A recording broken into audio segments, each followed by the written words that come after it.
ودون دون يا مخبر ارفع شقير مسحول الفئات بلادنا والطالب عيشي حرة يا بلادي عيشي حرة يا بلادي عيشي حرة يا بلادي ثورة صنعوها أجدادي ثورة صنعوها أولادي نقرا يا لا تعلم يا أمي نقرا يا لا تعلم يا أمي نقرا يا لا تعلم يا أمي نقرا يا لا تعلم يا أمي وقاري سيدو أمي نقرا يا لا خدمة يا أمي نقرا يا لا خدمة يا أمي نقرا يا لا صحة يا أمي نقرا يا لا صحة يا أمي وقاري سيدو أمي وقاري سيدو أمي وقاري سيدو أمي وقاري سيدو أمي يا أمي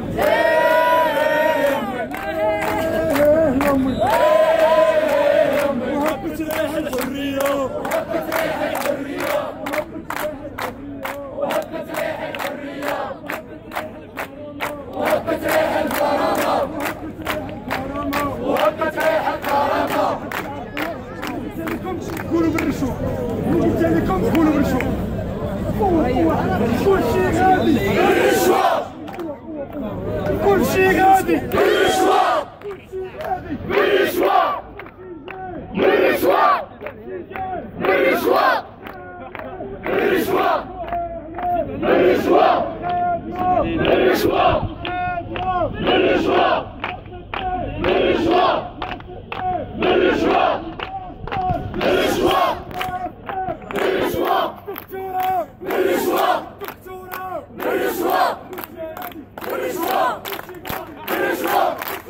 بالرشوة بالرشوة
تحية للناس اللي جاوا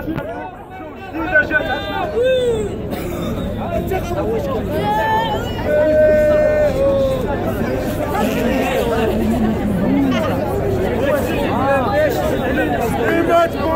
ماشي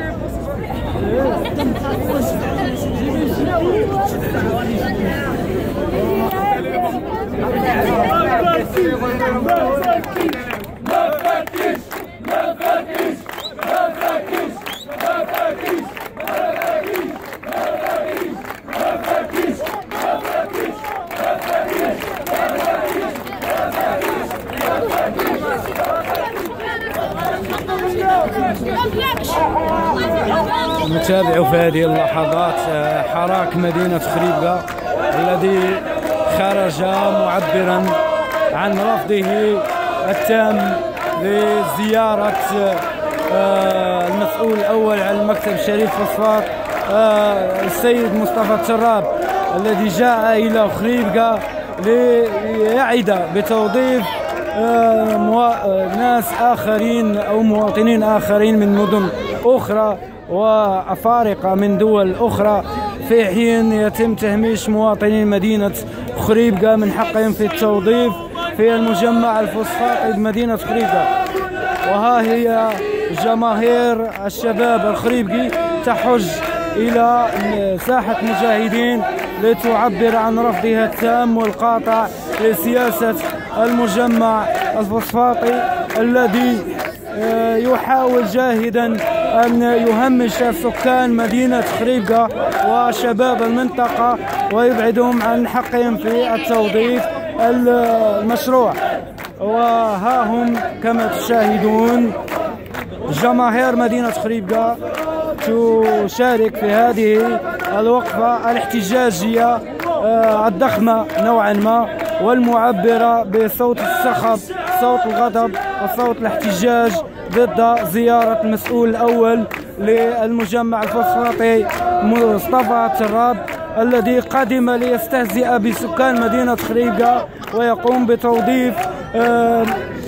شباب آخرين من مدن أخرى وشباب من دول أخرى، في حين يتم تهميش سكان وشباب مدينة خريبكا. إلى الآن نلاحظ هذه الجماهير التي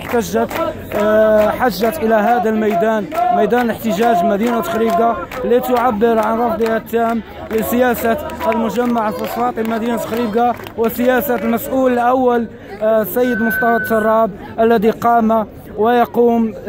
دائما بالاستهزاء بمشاعر وسلوكيات مدينة خريبكا وشبابها. وفي هذا الإطار تتابعون هذه الوقفة الاحتجاجية التي نظمها شباب مدينة خريبكا للتعبير عن سخطهم ورفضهم لسياسة المسؤول الأول للمجمع الفوسفاتي السيد مصطفى التراب وسلوكيات المجمع الفوسفاتي الذي نؤكد أنه يستهزئ ويهمش سكان وشباب مدينة خريبكا. ونخدموا ان شاء الله بغينا الملك يجي، بغينا الملك نشوفوا ان شاء الله في هذه المدينه هو اللي يدير لنا شي حل. تحيه نضاليه.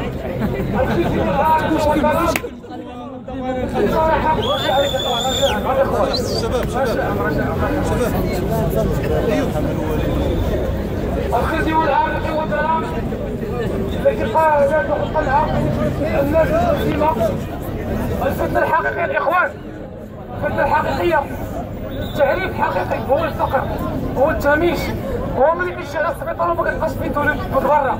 هو ملي شي دري كيطيح ما كنلقاوش سكانير، ملي كيمشيو للجبال وكنلقاو الناس والدراري الصغار كيطلعوا في صدات الميكا وكاين الدرس. هذه الفتنة. الفتنة ماشي هو الحراك ديال الحسيمة كما المخزن دار داخل البلان بهذه الطريقة. وتحية لناصر السقسافي على المبادرة ديالو.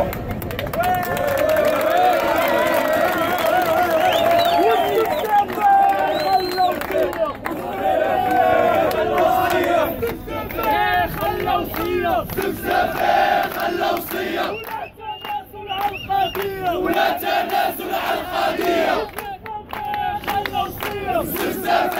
خلوا وصية،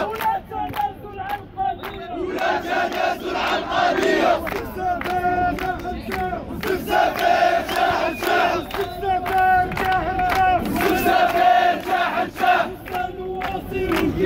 وصلوا وسيلوا الكفاح، وصلوا وسيلوا الكفاح. إذا كانت الفتنة داكشي دار الداخلية داك الخطيب وماشي غير هو، جميع المساجد معنا هو الفتنة بعد حداثة. إذا كانت هي الفتنة كما قال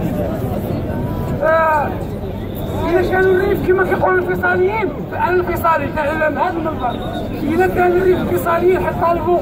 بالمسائل الحقوق ديالهم الاجتماعية هي الخرس الاخوان الاخوان الله يحميكم رجع على الاخوان إذا كانوا الإخوان اللي كان بحقه السلمي هو حق العيش خبز تفاصيل خبز انفصالي كما كانت الحكومة تعاون انفصالي كذلك هذا الخط لازم خريبكا والإخوان راجع على الإخوان احنا ما كنوصلوش للثقافة العشوائية والشعب ننظر للطبقة اللي كاينة دابا طبقة